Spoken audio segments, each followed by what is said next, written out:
Allah.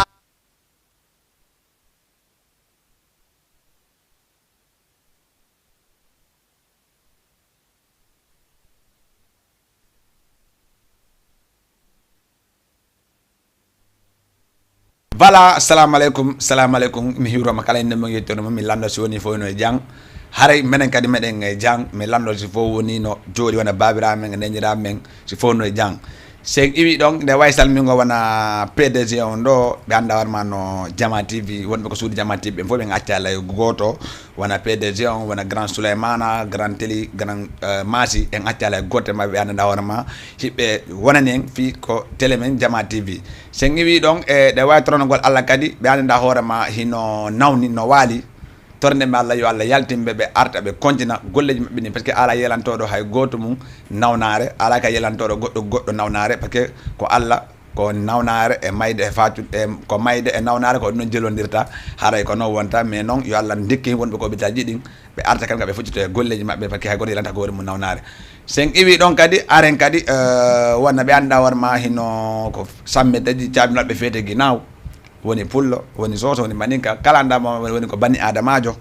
e goto yelanta ko goddo kaso e mais enen kadi da tan golbe Allah yo Allah yaltimbe be ada be kontina golleji mabbe din parce que hay goto yelanta ko dimmoje mum kaso surtout mano hay gaño ma yelanta ko mo kaso to sa ndaari hande pilitonji di no heewi sa ndaari hande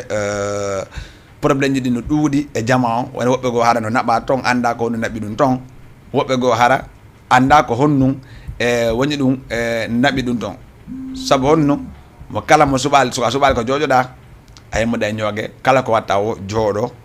andana horema vraiment an ka ardo afami ko je hano goddo ari saare nokure nde ajeaka e mum ko ya waddoy andita be jokkondirta andita kadi be yatata surtout ma non anginen jon iwdo ko wuddi ari fi dabbere te dabbere ene foy de nga dabbe no mettir non buy ara do tawana dabbere addi dum inna kanyu je hodi nde leedi walla jeeyama ni leedi ko mi alta ko rek ko leggal boye no maayo womba wontata noora ko leggal boye maayo womba wontata noora sidi hada ko don ba wonta ngal wonta hangal yana ngal wontata ndiyam ngal wontata noora awa enen kadi ko boye den do wana do jeeden boye ma juuti a tanka jando wodi hiden do to jangala en hote sina dum wobbe go ay hiden andi comme tata am nani hitade go no wole ko wona kambe mabbe e do honno murtani do en voyi histoire on en nani histoire hay ayten yaali no woni non ko inde be ko boy taw men ko ben tun wara eddi be fo hoti awa hare ko non yadda hare min non hande ko hande emte men be hewti yadde de maddo wana atafaya 150 de marbe do wana education do wana wana petit boyen MC boyen gambe kadi hande kadi hibe do ko plateau men adde 124 hande non plateau la fala e welu parce que plateau hine andi ko fi honnum Jama TV ko fi men kala ndawar ma no joji no sibde Jama TV ko fi men hande non fala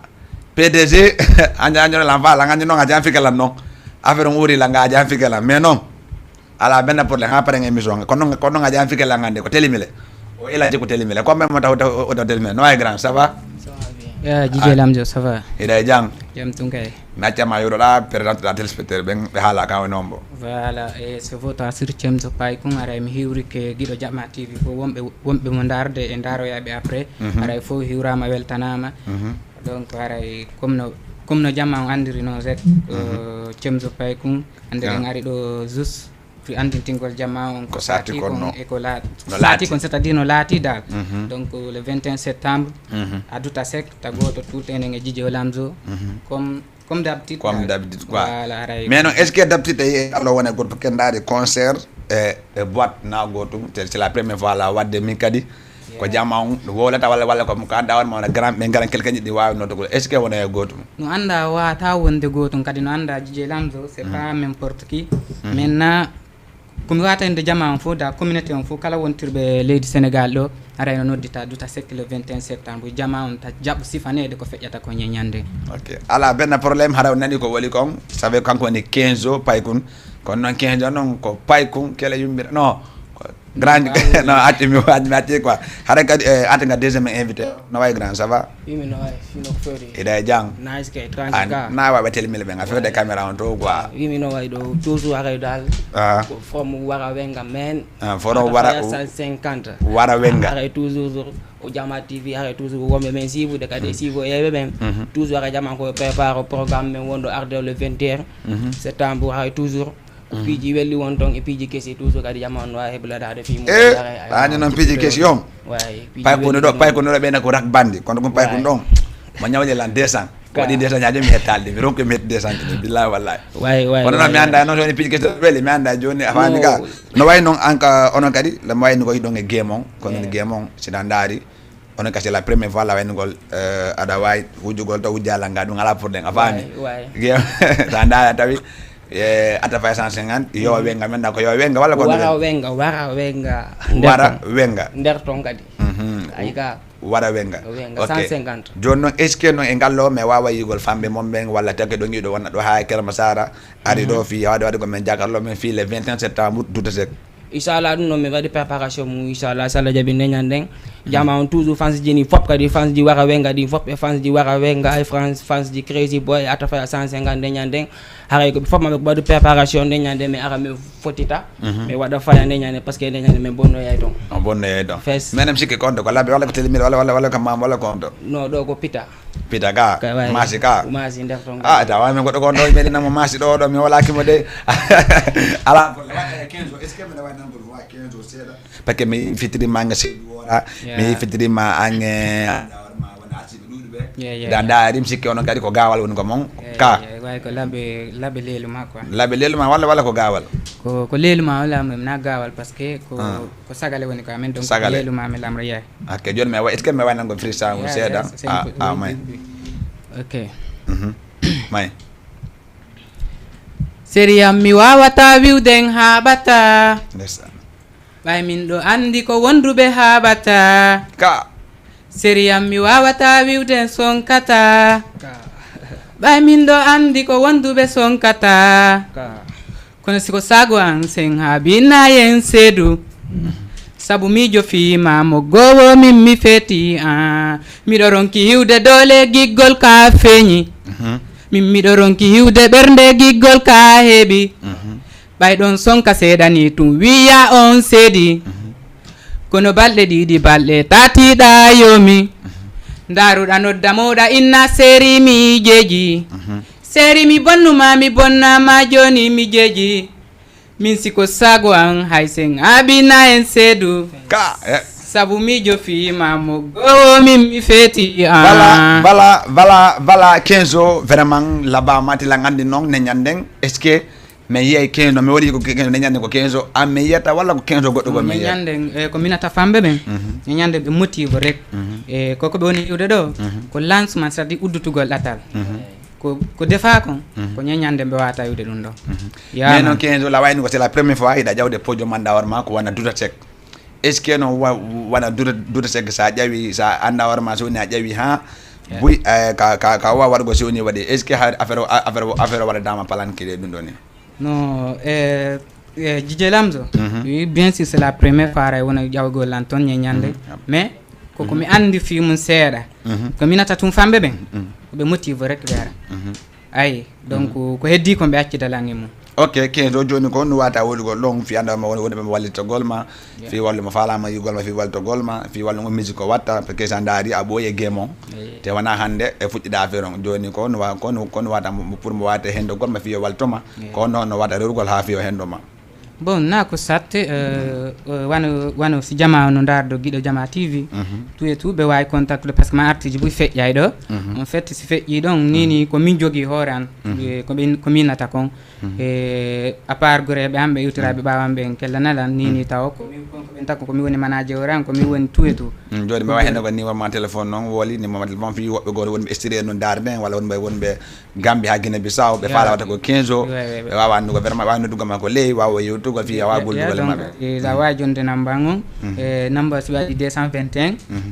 après wada yon 70 686 02 41 numéro orange on kadi 78 752 38 10 ok joni ko on wata wayntagol ɗon donc kono mi wata waynitade nder mum mi wata min de waw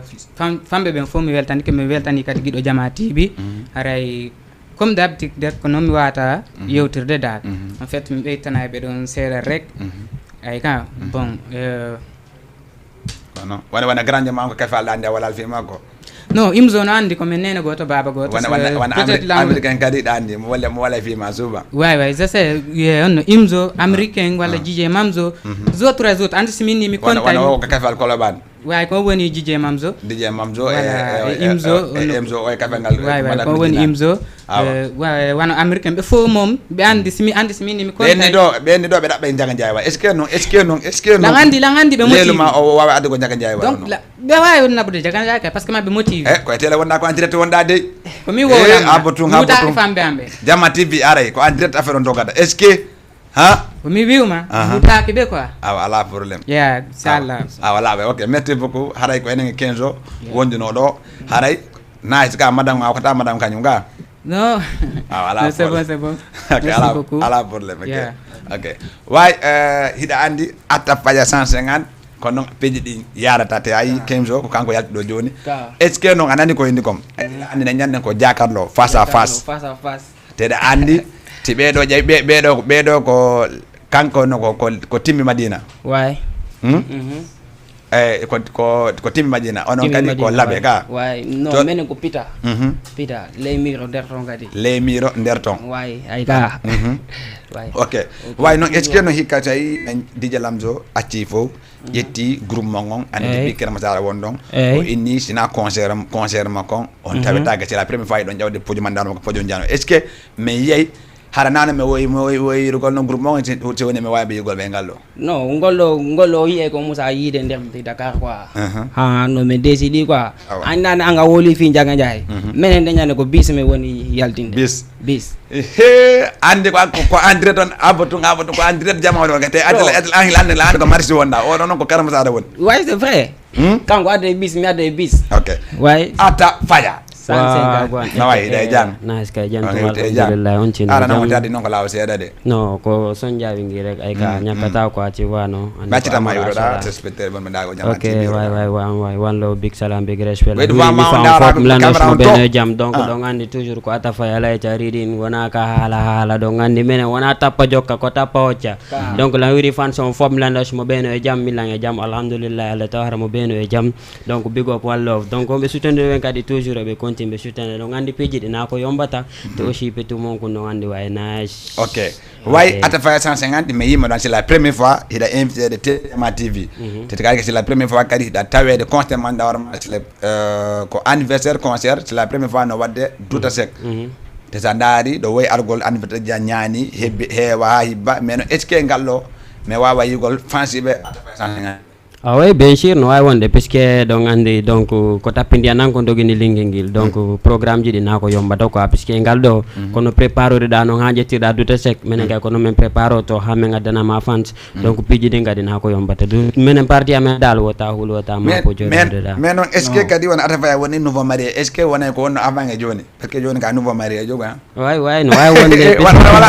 wala tami bonno araɓe dawdano falama ga non joni toon ɓuudanimo min ɗo langandi non on tin no andi ko fidèle way mi jombi bien sûr mais toujours piiji ɗi noon ti ko wonno ɗon on tout fenno ni yonti ko ley woni joɓuɗo ka mais toujours donc Jama on andi piiji ɗi musique ko cagol quoi sa hokkike yo leste sa wattanalere naɓorde quoi musique ɗa jokkude ha nawya karan accittirta puisque ko seytani quoi sa natti karan yaltirta donc on tino ñoƴƴude seeɗa dara si moƴƴay joni est ce que meɗe wawi nanugol wona ata fa projet ji ɓiɗo ndi ono yaltingol est ce que meɗe wawi nanugol ni seeɗa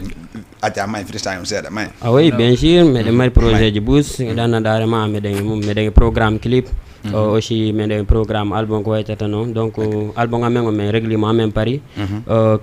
clip ji ɗin kañum kadi meɗen e mumen falaɗugo clip ji seeɗaji meɗen wawi nango freestyle on seeɗa ɗon atafaya e ɗum ɗo mongo par ce que kon ɗiɗo ni moɓɓe may ok eke atafaya jara safora jaɓuɗama ayimay dow ɓenana faya faya haali ɓoytana zali Allah dalersi mi haali bom boklato eɗen sol jara sa Okay. Uko wara venga ko matundoga. Uko wara venga ko matundoga. Uko wara venga ko matundoga. Mini doga mini masuroda. Hey konderton mini ma konderton. Wara venga mi ino ma konderton. Whisky no derton ganja no derton. Wara venga mi ino ma konderton. Tindi ke men be fo be huli ba be taw joni men do men sofi be ko yeso men suti ha men ala susi ko rom pom pom pom pom ha be dogi watalando men do si fo putimi be ko sabu microphone geto men consomi me den singi microphone wa ko kolo singi fijir do wo haray do pulo DJ atirna ligne seeda wonbe Keur Massar be mi nabe no dango numéro en téléphone wala fasi ben e be noddu men ko 78 182 men jetta 3 personnes rek parce que no wadi do be nata ko kadi te don andi piji din koy hore piji ko non lang andi fejjudo men ino conva atafa 150 on conva on vraiment jamon arno ha wodi anda on wodi hayo anda war ma hebno problème mo mais e yawon arat den problème on mais non est ce que non ngaldo atafa sida ndari wana concert bi no wadde do wana concert bi fejjido lali pop wadi do wana moma wadi do on tawa kadi do fo meno e ngallo on tawa est ce que ngallo wawe hollirgol hoore mon parce que andi hande min soni mi golla Jama TV do mi gollirta fi Jama TV to hono mi gollata mi gollane hoore fi jango quoi mi debo so nokko go be ndare gollande ben ndara o golli Jama TV wodi ko apporter fi Jama TV hande sidi hade mi yobata no Jama TV do si mi nokko be yobela jono est ce que onon kadi hande wona contre ji buy on taw woni on ala tawede majji est ce que non hande ande wawe adu fande wona be adi jango be nodde yon est ce que hin wawi wongol no wawi wonugol seke koko yetta ɗo ko annanda hoorema koko yetta ɗo ko piiji ɗannanda hoorema wata ñakkugol quoi puisque a wata wonugo ko wonuɗa ɗon fof ara yiyama ko wonuɗa ɗon walla woɓɓe anda ko nu jokkuɗa quoi wodi woɓɓe goo hara ɗon yaade hara ɓe hayso ɓe anduma hara ɓe anda ko nu jokkuɗa quoi donc anda andi programme ji ɗin wona ka sama kala men hen ɗo piiji ɗin ko ɗum won ton moƴƴa so ɓe ñoƴƴa e meɗen wakkili donc haray ko ɗum mi mari komi watta ɗum awa anani ko hayso ɓe ñoƴƴa ɓe wakkili mais non est ce que no wona Keur Massar konde de Keur Massar yiɗa ay on tino Keur Massar terminé 54 boulangerie 2000 terminé angal boulangerie 2000 terminé 54 boulangerie 2000 ko labe ka wala ko pita non min ko pita ka ay kan non pita mali non hika goddo waɗay ka kono mi yaɗo mo telimina tawgo ko non ara ka gana sal mama sal mama ɗum non mais ok hare kono yarta hare min non wona Garam Moussa tan ne foto na seeda tan ne wona Grand Alpha Ba dugun tunni kanka samne ɗon foto na seeda salne anda warma wona Alpha Fresh depuis Tiampol samne foto na seeda jette premier auditeur ko ligne allo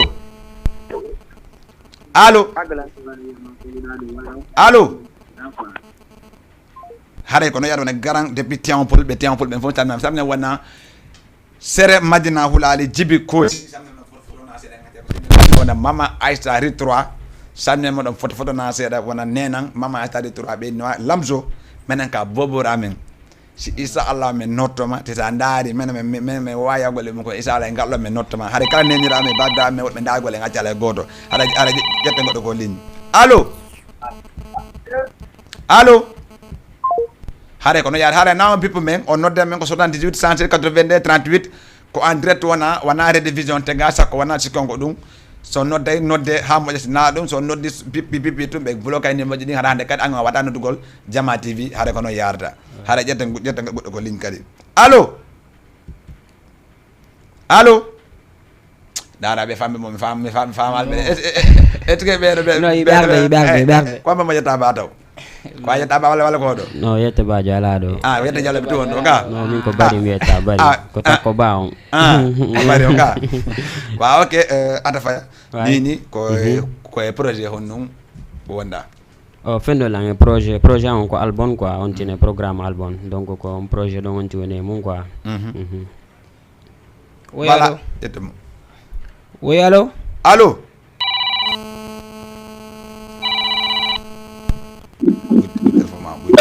waaw no ay grand ça va yiɗa e jam allo haray ko noon yarata on nodde men 78 182 38 haray an kadi mi artema woda anda warma parce que joni fambe ngala natu ko dur kaddu wabe natu ko kadi mi accitama ko hon wala jonnugol fi fambe maɓe pour toujours dal gonga ɓe fans jini fo waɗi préparation piiji ɗin quoi ɓeɓe nata ka live kadi ɓe siiva vrai parce que ɓandi piiji ɗi wona ko yombata ko Jama TV toujours kadi haka Jama yo heɓule systéme jini kadi nata siiva live on vrai voilà joni wona a yaara yiɗamal wona galan quelqu'un ji ɗanda warma sa invité ɓe fi yoɓe ari warma soutenir fi concert on est ce que a wawi limugol seeɗaɓe ɗon o vin aray kono way la wawi billa ɓe limude ɗo ɓe ɓuye mabɓe kadi par ce que yiɓe ɗuuɗi par ce que naɓe ɗuuɗi ɓe gambo ɗon ɗanda warma ɓeɗan ɓeɗata wonni ɓeɗo ƴette goɗɗo ko leñi taw allo waaw no wawi ça va hiɗa e jang Janti no wawi innange to hiɗa nodda ɓe gonto minen ko customer woni customer takko amen wonda honto on e takko amen ko honto wonda grand trompi yakoda ok merci beaucoup haade ko noon yarata pour toujours aray ɗo ko weltano ko fallu laandi kankadi mo waɗi préparation kañum e fayaman kañum e yero fallu e yero voilà kañum e Lil Bram e Zada Mayka aray toujours kadi wa maris kadi fop min do gaskala abo min Zaga Mayka o ɗon walla mbiyamo on ɗon a yiyemo kadi ha moƴƴa jees Zada Mayka parce que woni fi Mayka on ɗon woni Zada Mayka ok wa ala fole après maccitama kadi wa wayndogol waaw pour toujours dal aray fans jini fop no weltana kadi aray toujours ko ɓe heɓulo kadi le 21 septembre on aray nde ñanden kadi ko ɗum won ton piiji welli won ton nde ñanden kadi e piiji kesi kadi aray toujours Jama on yoɓe wawi nadde kenen ɓe heblano fimu par ce que wona ko woɗɗi ha ton quoi voilà you know. Ok, merci beaucoup haray Atafaya wona ni mo wawi fi waltogol ɗon ko noon watta yirugo fekke kon ɗiɗo on ala manager on ala finance producteur fi mo wawa hendogol on ko on wata hen hendogol on woy fendo ni mo faala men hendogol fi wawa goldugol le mon fi wawa goldugol le amen donc mo wawi natugol ko compte ji amen so mo nati ko compte ji amen kono on ngi windata fi wawa natugo ko page mo voilà so on tigi windi Atafaya 150 o ye page amen YouTube on page TikTok on e ko wayta ton Instagram etc donc so on ti natinde ton ye programme ji ɗin donc sa yi on so on ti vérifie normal o ye to numéro amen WhatsApp ji ɗin e numéro appel ji ɗin ko waytata non so on ti hi no amen noddugo so noddi men aray wayna mi toujours ma yewtay ok Atafaya dernier moment wana mifa ɗum ɗon comme no ɓeɗo oɗo innini kon Atafaya 150 ɓe adda bis walla jaka jaya est ce que ɗum no wone vérité ta yinini Jama no darde télé ni en direct ni a yinini a yimsiki a yi page o no darni normal ka est ce que ɗum no wawi wonugol way no wawi wonugol puisque e ngal ɗo meɗen préparé normal andi affaire o na ko yombata e ngal ɗo meɗen ɓurti waɗugol pré quoi andi woysi min arde ko moto min arata min waɗa conva min ara min arda min foppa men mais e ngal ɗo si Allah jaaɓi inchallah ɓuuray ko wowi ɗon quoi si Allah jaaɓi e ngal ɗo ko jaga ñaay min addata walla bis inchallah ko ɗum min woni programme gol so tawi tun ɗumanni ko inchallah haray habboro men dole kadi ma wantira hamma mo wata ɗon gogol ɗon maɗa ko daw kalima kono hande a ñamoyta hey soka nani bafangal ok donc toujours haare mi hiwro famille ngil fo mi hiwro kadi fansiɓe ɓen fop donc ha ɓe go annaɓe miñirawammo mi wondi on naɓi e fansiɓe an wonɓe Kermachal ha wonɓe Medina ha naɓiri partie ji maris ton wata kontugol donc haray lan hiwri on fop mom na o ma o donc mi wiye on kadi big up jogite ko jogiti ɗon ɗon lan jogiti ko mi jogiti ɗon ɗon andi moƴƴay so ɓe ñoƴƴay donc one love la famille big salam big respect on jarama on fop mom grand jama goɗaw kaali fi ko kafe walla wonno fay goɗaw kaal ton ka non grand jango mi hokkaymo wono pas VIP dande nde ñande wawi le 21 o pas VIP no waɗi pré nde ñande ko chapeau wangal e cravate ɗum ɓe hokkata e nde ñande holalam pas VIP ara inchallah jaaɓi o wawa jawdugal makko ko boƴom mi wawi jawdude e makko pas VIP on ɗon ɓuuri wadde fof pare pas VIP donc e manager an wonɗo la wallitade ley on on ɗon kadi donc haɗa lan hiwromo ha naɓire grand ɓe amɓe mi wondi ɓe naya bingama kañum ay hoddiɓe amen fof lan hiwroɓe na o ma o merci beaucoup Atafaya invité fof haray mi acci taw feƴƴiron ɗon doyi darɗo da piji kesi nata ɓayɗa andi piji kesi kam kadi ɓe ɗo haray ko noon merci beaucoup Merci beaucoup. Ok, big up. voilà haray ko noon yarata ko enen e maɓɓe wonno ɗo hiɗo gandi atafa 150 haray piji kesi kadi duwa natugol yoɓe natu haray ko noon yarata piji ɗin ne hoore piji ɗin ne hoore piji te mi haalani on inchallahu le 21 septembre duta sek wata goto tultu sakko leta telen andi ɓe labbe no ton ɓe pitano ton ɓe maalino ton ɓe tembi majina no ton ɓe dalabaño ton e ŋaccali hay goto ɓe andanda hoorema vraiment hino jooɗi hino darde piiji ɗin teɗe andi piiji no e hoore piiji teɗe inchallahu telen andi séréji ɗin kadi ɓe anda hoorema vraiment wona séré Allah walli en wona séré Tumba Fola en wona séré majina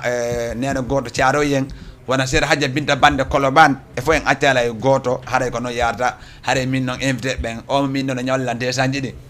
hande noon o yoɓena ndesanji sina ɗum e hokkodira nde ko nder palata amen ɗo par ce que lagani laɓuɗimo jutugol laɓuɗimo doole laɓuɗimo labede kono noon ko oddeɓe e noddi ɓe anda ko hombo e maɓɓe quoi mi walta noon ko hombo e maɓɓe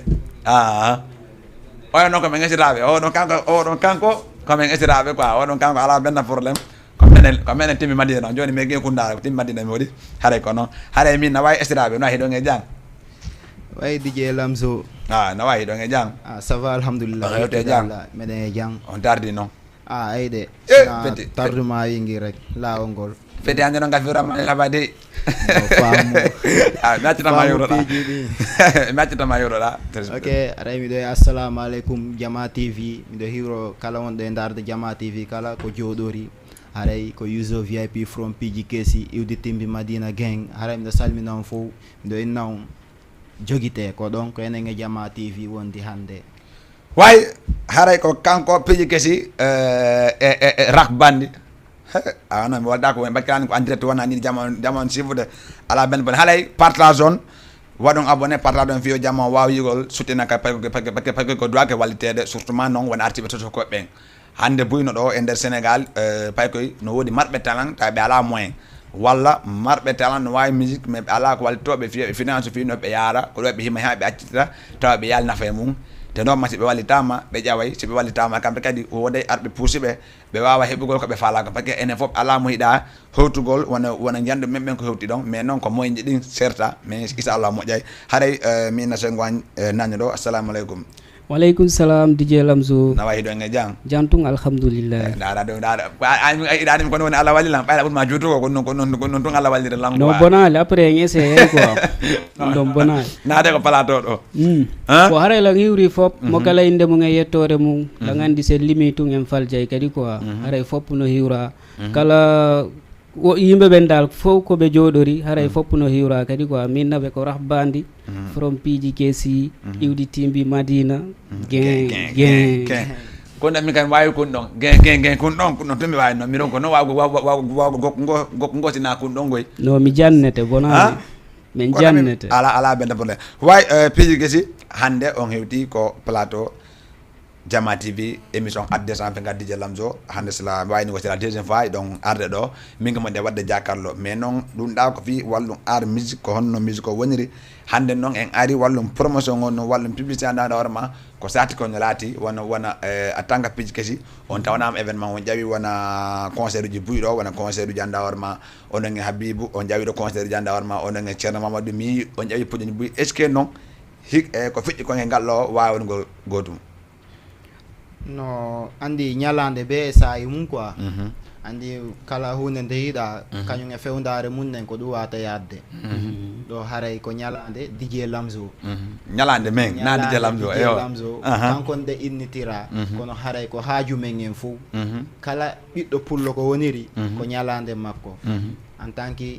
224 DJ Lamzo so nodditi fof koyo noto haray yoɓe habbo ko tekke ɗen ni dolle ɗen ko deññande no arde way rap hande mi artema parce que ɗa nani ko ɗo woni kon ñalande ko ñalande ɓe ñalande mais noon est ce que e ngal ɗo mi wawa yigol wona famɓe Piji Kesi anda hoorema ɓe wowano argol no wawi argol hikka ɓe ara ɓe soutenir concert on oui c'est la vérité ko no woniri haaju on ko haaju men en fop na haaju ma an tum inchallah Piji Kesi ara waɗa soutenir quoi oui mais noon e Piji Kesi hiɓe Dakar ɗo onde Dakar ɓe Medina quoi. Medina ɓe woni no Rosa na min na woni non fof ko goto hiɓe Medina hiɓe Rebus hiɓe Plateau. ok meɗa wawi nanugol freestyle piji kesi seeɗa grand naala ligne on ɗon ɓe wawa natugol ɓe nodda eko subo ko non may acunongoy mimmi subo hey ya eko subo acunongoy mimmi subo o moƴƴa mbadiyan subike o rawnamo seyan o sella findeyan subike ndi iwdi pullo an subo ngari jawre yo bobo jinna himo labira sikayma endo ɓay mi himo ɓandu wandu masi miɗo sikka ko jinna mi foti wallite law wata mi fettu digo makko ngol jawɗinila wallite lam bala fete men no woni miji ko goto ɗum ko mi nanali mais waɗa e faya mayɗo mais waɗa faya min ko oɗon miji kam préféré on noon quoi mais waɗa e faya piji kesi me waɗa e faya rak may me waɗay faya on waɗay faya me waɗay faya me waɗay faya DJ Lamzo waɗay faya me waɗay faya on waɗay faya me waɗay faya hey ka Batman minni ko ya potito meɗe yima fansu no valida MC bojo heewi ko rando fuloji mondin ala message woɓɓe kala si faale inde hande kando piji kesi hewti ɓe tono inna wo ko jubo na figiyagal ala ko game musique ji mondin ala na fiyagal musique daw kam mi wona geret ɗo kam o kala ɗo wana ko plata ɗo o gayntete koy ani mi ɗuɗa temo ɗuɗa toñata ko bunno leli bunno il faut en duuɗa non ɗon moƴƴi rak vraiment mi yi rak bandi comment dire uso VIP on ɓooyi ko game ɗo iɗo wadde musique ni ko honnu e projet won ɗon par ce que affaire on buy landike image rak bandi uso walla piji kesi joni noon ini piji kesi ha joni no woodi ko manque ko woni e projet won ɗon wi DJ Labzo ɗon kadi jabugol ma ɗum no foti kadi quoi wi ko gonga ni kadi meɗen e projet ji ɗin quoi par ce que fi image kadi no haalede moƴƴa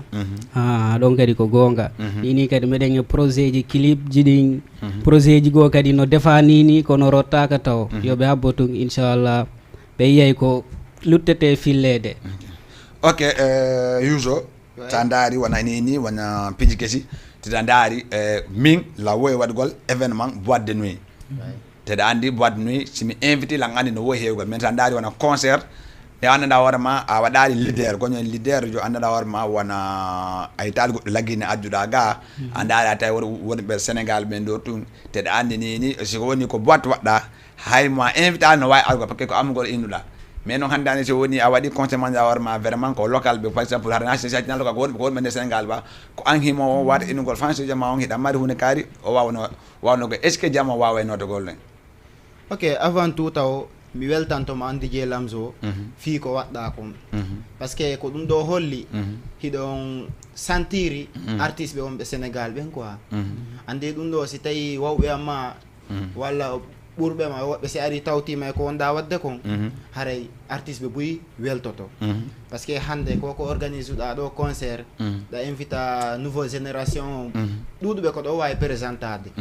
kono ay concert boîte de nuit ji ɗin andi jama o no yaade ne ɓama jouede ko boîte de nuit ji kono an DJ Lamzo fewdo hande ko fewdiɗa ɗo ko an dépassé on nouvelle ɗon andi mo be ko fuɗɗode ko seeɗa yarata kono no woodi ko fewdoytoɗa an kadi ko dow tiggitotoɗa hande DJ Lamzo ko dow tiggitiɗa ko an kadi noon ka wawi okkude pay koye wonkoye ley koye jungo koɓe ƴawrata mais noon joni sa wona par exemple mi taƴal maala ka wonde okki pay ko ɗo woni koye ley koye sa daari min la woy waɗgol événement boîte de nuit heewa ha hara woɓɓe sooda ticket ji maɓɓe ara eɓe natale c'est vrai mais noon hikkat simi immike mi waɗi duta sek jamma o notakala ɗum fayiraɓe nottiɗan noon est ce que woneta herta non wonata herta par ce que fi on wonata herta andi mo be koko wawi ko watta kono lan andi Lamzo a nodditata jama o ronka notade a nodditi e boîte de nuit jama o notike lan andi so tawi koye salle nodditoyɗa kan haaray ko goɗɗum ngo luttete fillede kono minnete miɗo pormutuma ñalade ma nde valide ha woɓɓe lando so tawi ko jinna invité est ce que me yettimɓe Madina non timbi ɗon andi timbi ko noddita wareɓe valida andi Keur Massar inni Allah Ndiaga Ndiaye ha bottum de la ngan timbi Madina min dola waya ko programme ata faya inni ɗum no telaga ne ñanden ange ata faya ko ma waɗon jakarlo 15 jours kanno ɗo kanka ɗo inni o wadde visual joni noon est ce que wa pitch kadi fi ɗon huɗi Dakar ɗo fi yanare na sippugolal parce que la woyigol no quartier ji min fof min sakkorto côté ji min fof awa fof min sakkorto awa ok rak mi arta hande comme ça ko wona honnoma falama e ndogol ɗon fi wona page mon fi waltogol ɗon ko noon nigi watta parce que la gandi on ala ménage on ala financé ko on ala producteur joni noon est ce que mo wawi waltogol ɗon ko hono rewata ha fi yo wawa wallagol wi ɗon kadi ko gonga quoi mo wawimi on wallitade o haray kadi page Facebook on ko Piiji Kesi page YouTube on kadi ko Piiji Kesi officiel sa windi Piiji Kesi a waway natugol ɗon sa windi Piiji Kesi officiel tu walla Piiji Kesi 224 a waway yide piiji ɗin kadi quoi surtout ma sa naati ko page amen Facebook ton haray numéro no affiche a ton quoi sa naati tun a tappimo haray waway yewtude piiji ɗin quoi par ce que piiji ɗin ko ley yewtete ok non ko ley yewtete andi ko sabu no waya ɗum ɗon ay sabu no walte ɗum ɗon andi woɗi woɓɓe ko wona bi ari ɗo woɓɓe ne contacté de ley walte ɓe ndawi wona lagine wona Europe walla billo ala citoyen walla andawarma ɓe wonɓe joɗi no daadum suivre émission on haɗa kala fala watta ko Piiji Kesi sa noddiɓe contacté ɓe wawa yewdugal moɓɓe yewtan projet mum par ce que hunde fof no ma sutura oui ɗon kadi ko gonga joni macca ma wawa comɓe mo wata wentugol ɗon e fi min joni rendez-vous le 21 septembre on yo haray fopp kadi no hiwra toutes les fans Piiji Kesi kala koɓe wawi wonirde e aduna o fop ɓe hiwra min hiwroma an kadi par ce que ko wonda wadde ko no foti ara ɓannita niveau génération organisé ni noddita kadi fop min dal komi toroto yimɓeɓe yoɓe aru ɓe wallito en fi le 21 septembre on ɓay ko haaju men en fop na haaju DJ Lamzo tun are suten en paykum men kum min ko paykum gande garami mi halnayi on noon goɗɗo ñawlan desañine kono ɓawa lignon a caka ɗon ala probléme desañani ɗum hettoede joni ok comme bamo waɗa ɗon kugol ɗon wona grandɓe maɓe andawarma ɓeɗon ta noddiɓe ɓe wawa nottogol men ñande ok bappa si ɓe limi tum ɓe juume non wono woɗe quelqu'un ɓe andawarma ɓeɗon koma limaɓe par ce que hikka minen faala Piiji Kesi heɓe quelqu'un ɓe harana ɓe woɗa yaadugol ɓen tun yatta mum accu bro si min ndi mi limay ɗo inde mi limi oɗo mi acci oɗo aray ko goɗɗum go fop no invita ok yuso si ɓe fala ɓe piyo yaylan si ɓe fala ɓe yennaylan si ɓe fala ɓe haɓɓaylan DJ Lamzo mi tultata ton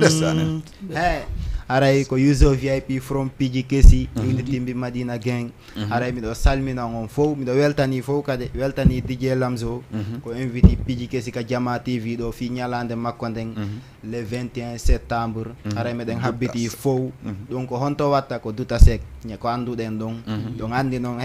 are hebbinen ɓe lando si tawi ko homɓe ni waago wan haray ko noon yata haray ko enen e Piiji Kesi wonnoɗo ide gandi fi mabɓe fanda haray no woɗi mogoto ko entuɗa walla c'est bon ok wa yuso a walala madame on a walala e gotel mum ka e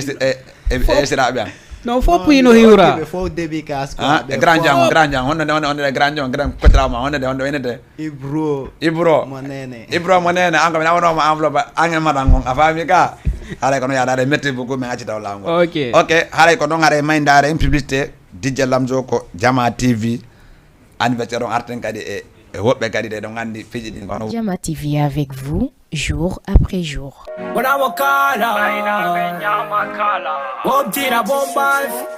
Lion, happy birthday DJ Lamzo.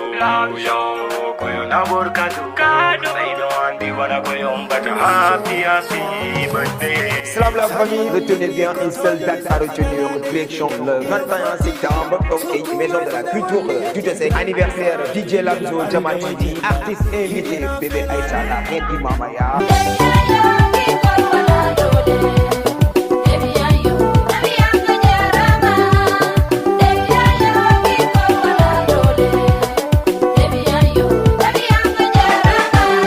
Comme quand tu dis le 27 et tout ça, harano woto go to tout ça coleta numéro de téléphone on wala 70 353 58 42 woni numéro de téléphone makon kala fala mo contacter kala fala de préventif de 3500 francs jour Jean au 4000 francs VIP on au 5000 francs woto go to tout ça coleta anniversaire DJ Lamzo mono di association d'info groupe d'info mono di gadi série d'info donc est tout est le 21 septembre woto go to tout ça coleta menenga yu di info menderto awa DJ be fokani no dita avec DJ Lamzo ressortissant de permission fokani no dita woni be kundara be mali be telimi be dalaba be mamu be kindia be labbe be fono no dita donc est centre culturel tout est sec woto go to tout ça coleta ami dobi il faut qui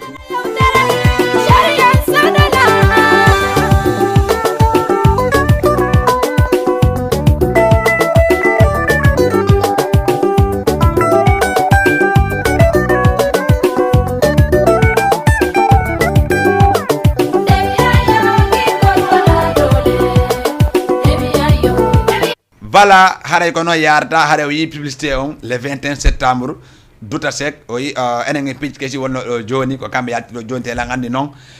wona anda warma wona yimbe be buyno jodi no darde wona Jama TV be anda warma hino darde Jama TV en accala e goto surtout mano wona nenjira men e babira men hino jodi be darde télé on en accala e goto kala anda warma no darde hare wade konti do daron partager page on partage parce que ko fi men enen fo fi no nafira enen fo hande ande wonda woni artijo woni comédien jo woni ananda warma woni himowo en accala goto kala ananda warma hino sokoli fi argol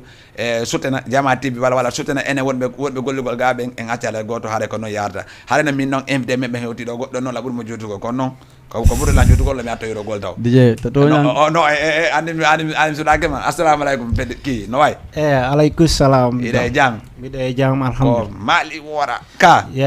match tama yoro da fonto da sera jamo yema cameraman to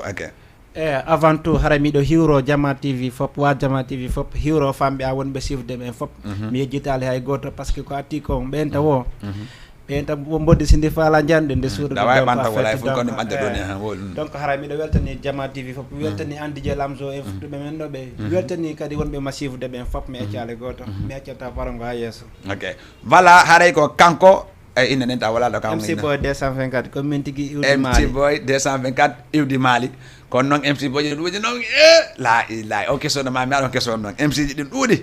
MC Boy worano ton MC Boy sugeno ton MC ɗaade mali daade fof ko MC quoi kono ala probléme kono fede ɓen no ton quoi haare ko kanko hiwri ɗo joni haare mata ka deuxiéme mon mo min no la ɓuuri mo juutugol non kono noon o ndaara men min makko ko mo ɓuuri juutugol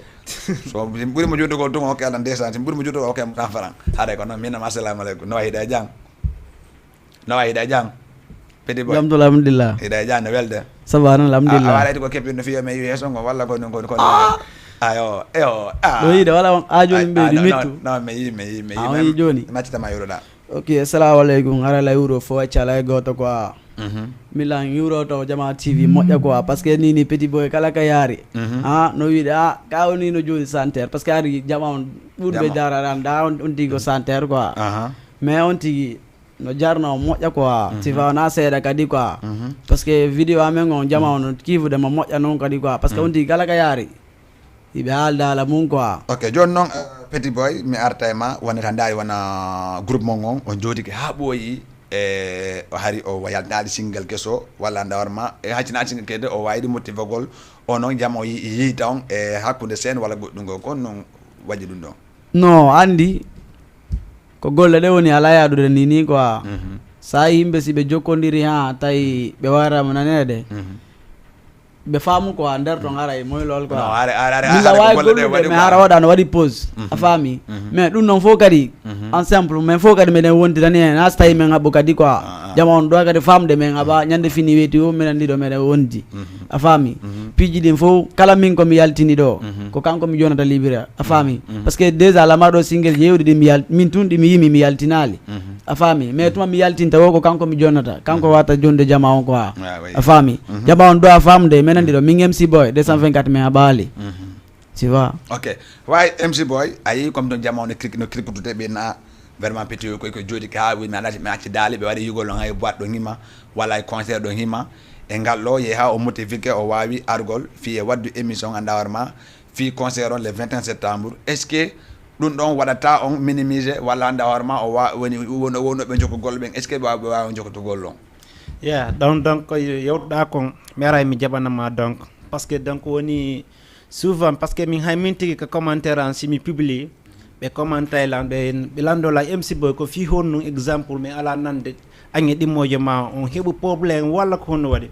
non min ɗo mi wawata heɓde probléme par ce que miɗen signi komin nene goto baba goto donc hande si weeli ko menen si metti kadi ko menen donc komin tumum patientino seeɗa par ce que ɓen taw o neɗɗo si a dogi ha tawi a ronki ko ma ugginoɗa fotoɗa seeɗa sana ɗum adda tampingol ɓerde donc mais pour toujours miɗen andi famɓe amen men ɓe suiva e men souvent miɗo weltaniɓe donc kadi par ce que concert ji ɓuyi yaltay ɓuyi contact kammi fi ɗum concert mais ɓen taw o balaɗa yaltayna jama mi nototoma fi par concert walla mi fijante har anda eɗa feɓɓodira ɓe wonɗo a notode ɓen déjà par ce que hande si a yi to gonga a nodditi jama o ko andu heɓay nottoɓe ma sana ɗum a nodditata jama on déjà mais en fait haray mais pour toujours hara miɗo weltani famɓe amen foof donc MC Boy Petit Boy inchallah jama o yeey kadi koɓe ɓurtata sifoyade déjà par ce que mi waɗi jokko ha jama on fuɗɗike men sifde si Allah on jaaɓi kadi min continue min golla golle amen ɗen ha jama on kadi ɓurto weltande men inchallah ok ayi Petit Boy comme taw wona scène mo youtube on ko honno ko BP honno BBG 224 BBG 224 BBG 224 ka ok ko BBG 224 guiɗo jamman ko noon afi jaade ok BBG 224 woliti ko BBG 224 ok voilà comme hande joni no peti woko drapeau américain wonto walla gonɗi wonto donc clip on no windi miɗo yiɗuma mi suuɗalma donc profil on ko menen ɗiɗo woni ko profil MC Boy Petit Boy ko menen ɗo woni profil a faami ok haray ko noon yarta wona to daari wona nini wona ko no affaire on yaari noon mais noon e ngal ɗo yo boy andu vraiment hikka Petit Boy MC Boy ɓe artiti ko game ko noon game on hande no jamma wañno no yakar jamma no kikkita no wola min enen hiɗe mo kala no andi kon ɗon parce que hande ti gonko ɓenta ko boddisinde mawnede suuɗoto boddisinde mawnede suuɗo mais no ñande nde yaltito yo fof dogundi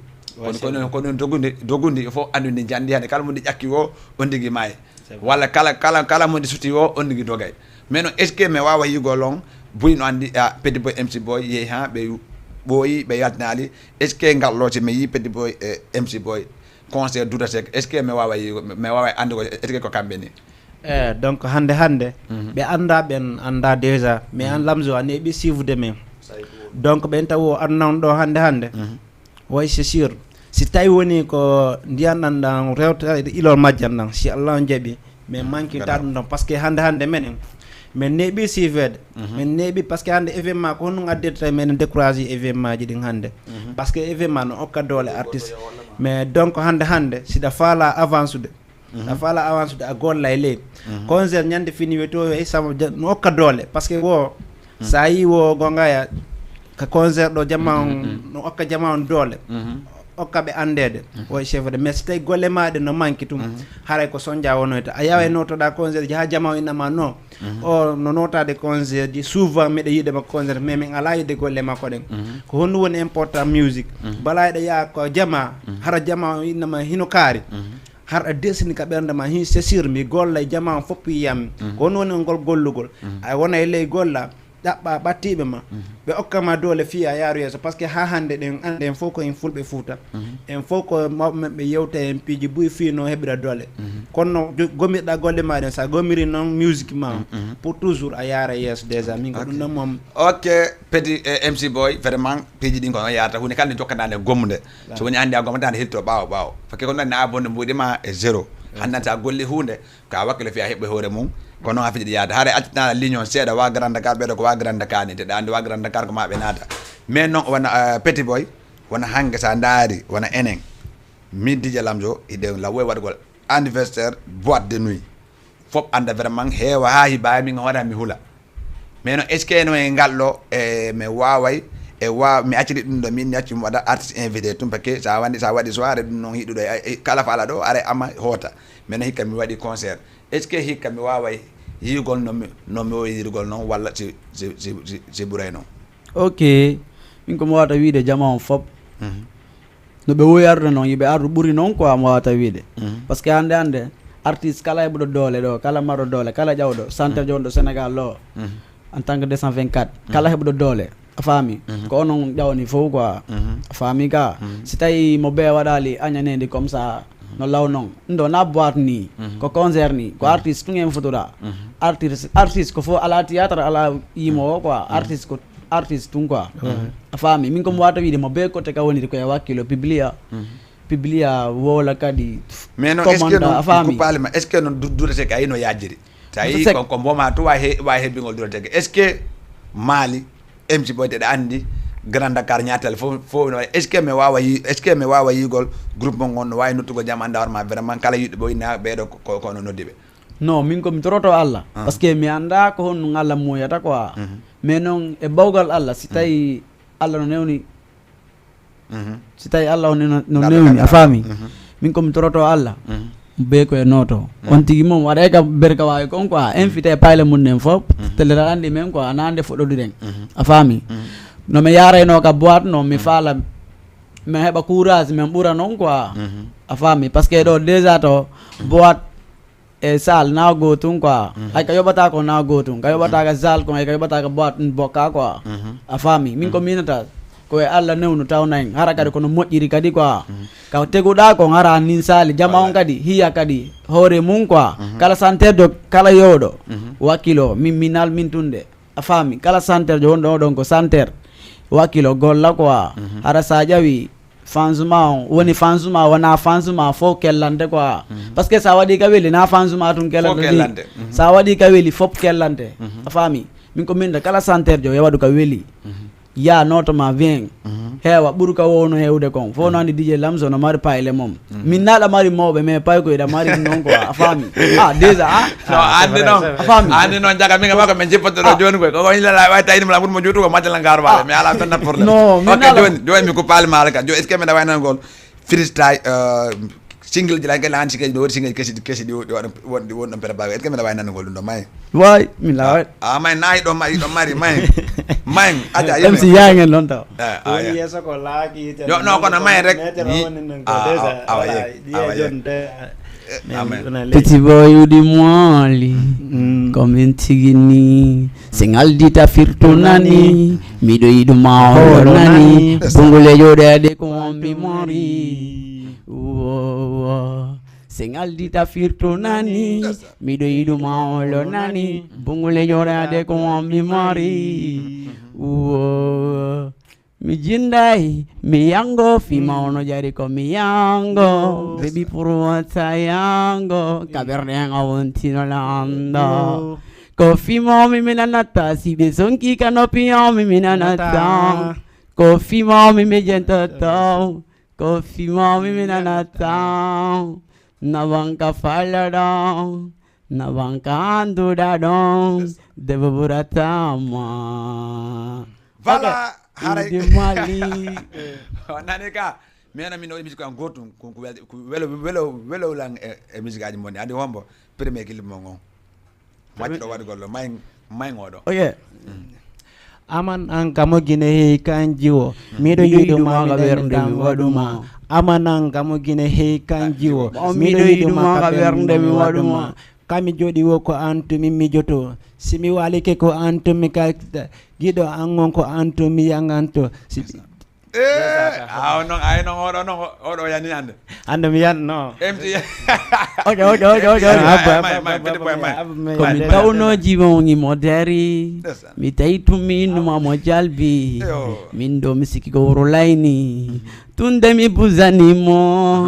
bino lilame feti mi feta ko fale amirenti bebe rofije inkadanki mose mano wale na lambenki berayano rawni no enti beramano rawni no enti bebe ndaro tele mi mindarama bus commando de mi mawlama be yetino langi golmano sati la yetilan na dilanka wernde mo la sokilanka hakune wernde mo plo harayo yi ko petit boy MC Boy Mali wora est ce que way DJ atnan auditeur on sera jette ngaji ko 2 personnes mais non est ce que no wona hande tanda wona Mali no yaaji surtout ma woni ɗon ha e Gayang ha e lebbe ceren hande tan daari wona Malik MC MC Boy MC Boy wora cartoni ton e côté Mali on wana fils de Bounaya cartoni kan kadi côté Mali on ti hande Mali no duudi artibe fiyonnu men ala yugo wana Petit Boy MC Boy no wadde fitri ganda warma wona ko grand quelqu'un ben ton Petit Boy bon an wori ko arden ko kanko je paron ko may men ala yugo wadde fitri ang mabbe wona MC Boy wana fils de Bounaya non andi ɓe noon fof ko atamata fitiri e maɓɓe na so tawi ɓe wattade so tawi min waɗidata par ce que kadi men andidiri meɗa waɗi kadi joko waɗi contact a faami mais so jamendi no seedi quoi a faami ga mais an ay nano an ka polyvalent kono polyvalent hiɗa ko densol hiɗa ko mamaya hiɗa ko rob hiɗa ko rap wono mi famade joni petit non min mamaya densol love no seedi de andi ma mona kambel guina ɗo miti moni kambel guina ɗo ko wodi ko ma ɗaɓɗo sécurité ɗiɗo wonoɓe ɗo quoi non andi artiste hande hay rapper hara ko rapper jo a faami harana densol wat hara ko rappel min ko love mimata hiɗa wawi yumdude quoi a faami ga par ce que sa daari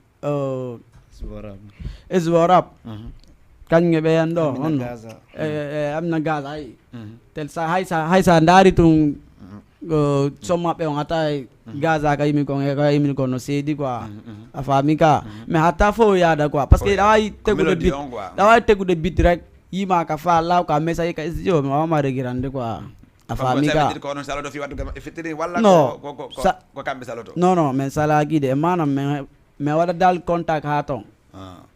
voilà kamɓe kadi ɓe ƴimmaki ɓe aru pour yo mi waɗi fitrine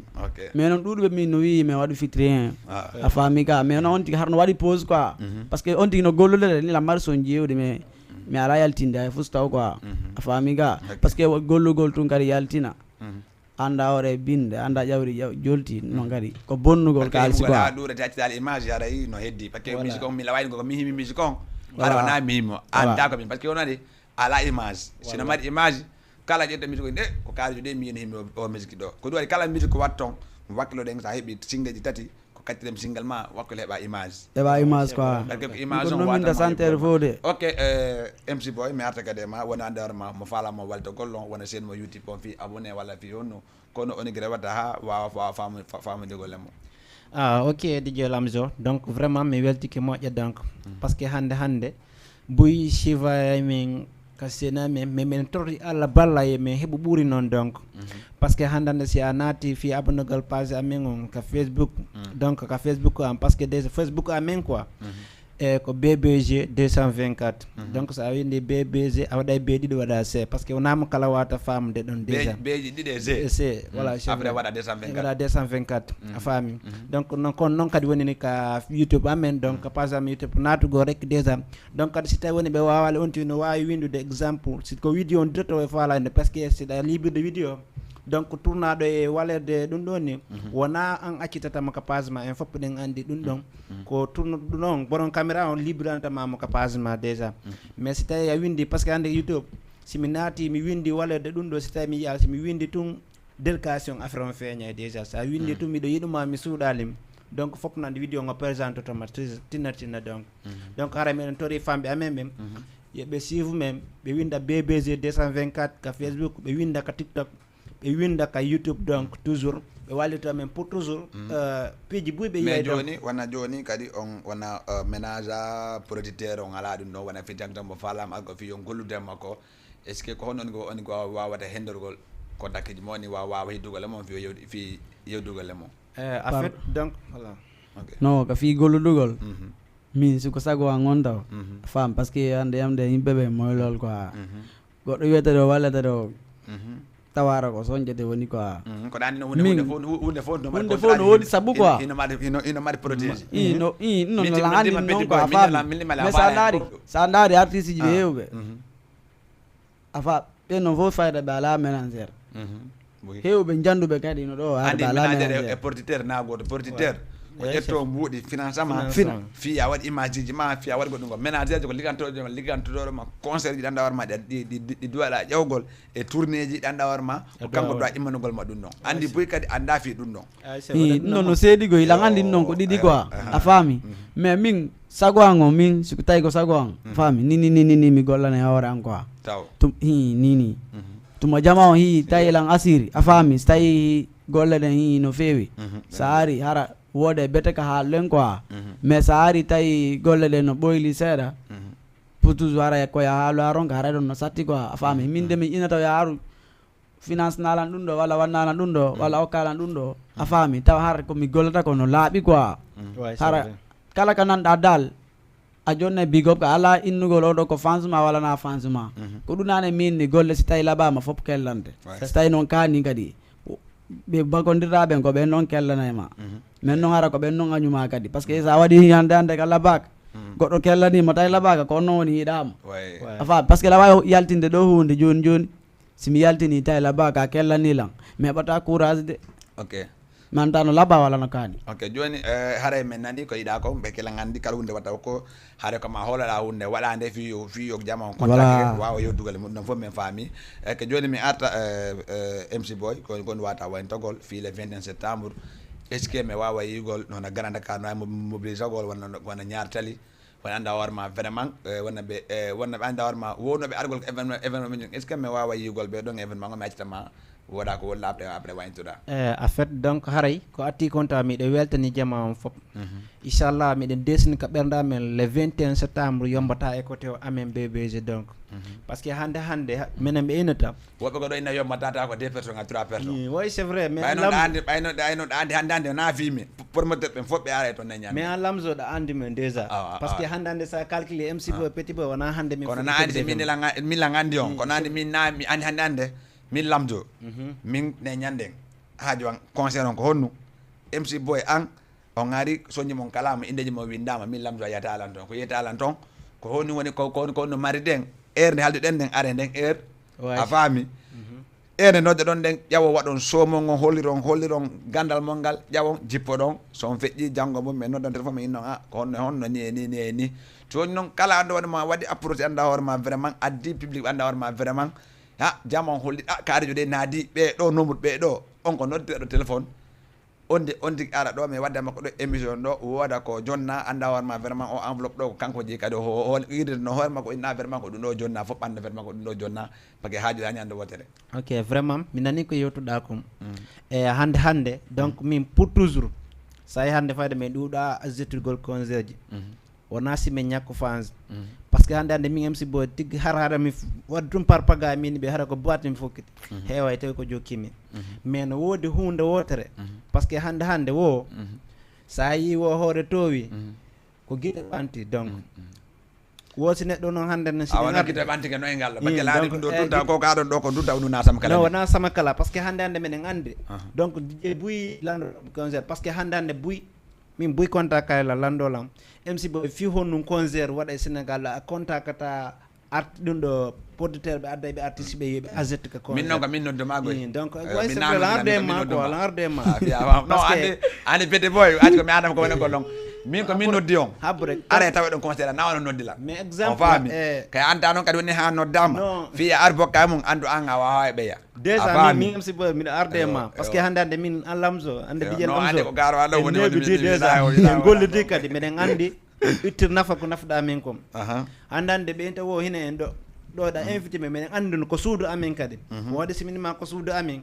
hiɗe wowi gollude ɓeɗe wowi yaade kama min fijanamen déjà hollamen yitere neɗɗo soirée ji mo voilà maccitama waynoɗa parce que haala fo landa vraiment mi weltanon famɓe ɓen déjà ɓen taw si tawi a yeeyi e haaju a hollaka sa fusi tan butel a yoɓa e déjà parce que simi ari minima kaari accu signalan sa signalan sa joino hallam ko probléme ami par ce que komin arinoma mi signalima nani voilà donc vraiment mi weltanon famɓe am ɓen foof mi andintanan kala wonɗo sifde MC Boy kala yiɗɗo la yiɗanimmi yo noto événement amen o le 21 septembre duta sec donc inchallah ɗon